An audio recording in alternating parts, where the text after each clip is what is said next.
Where is the assistance from the Enhanced Defense Cooperation Agreement or EDCA for the communities severely affected by the successive calamities in the Philippines? This is the question many Filipinos are asking as the country continues to face one disaster after another. Let's hear the government's response in Sara Santos' report. Siyam ang kasalukuyang EDCA sites sa Pilipinas, itinayo para sa depensa, seguridad at pagtugon sa kalamidad.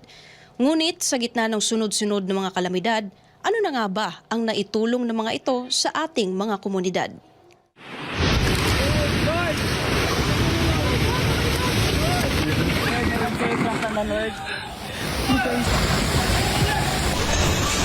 Lord, sabi linaw!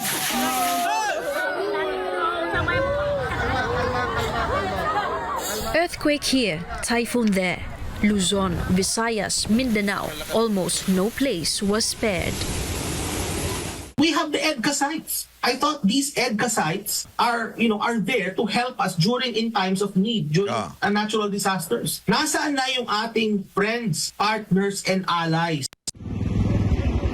While some are demanding to see concrete results, Malacanang has responded to the issue. Sa ngayon po, tumawag din po kami sa AFP kung ano na po ang nangyayari at anong naitutulong ito. Sa ngayon po ay inaalam pa po nila at hinahanap pa po ang pinaka-update patungkol dito. Pero ang EDCA sites po ay malaking tulong po. Under the agreement between the Philippines and the United States, the EDCA sites are reportedly used as distribution and repacking centers for relief goods. But while the Armed Forces of the Philippines highlights the disaster relief component of EDCA, the public continues to ask, where is the concrete assistance for the communities most affected? Until now, it remains unclear how much EDCA has actually contributed amid the recent calamities. Nararamdaman po dahil mabilis naman po ang pagdating ng tulong sa mga kababayan po natin.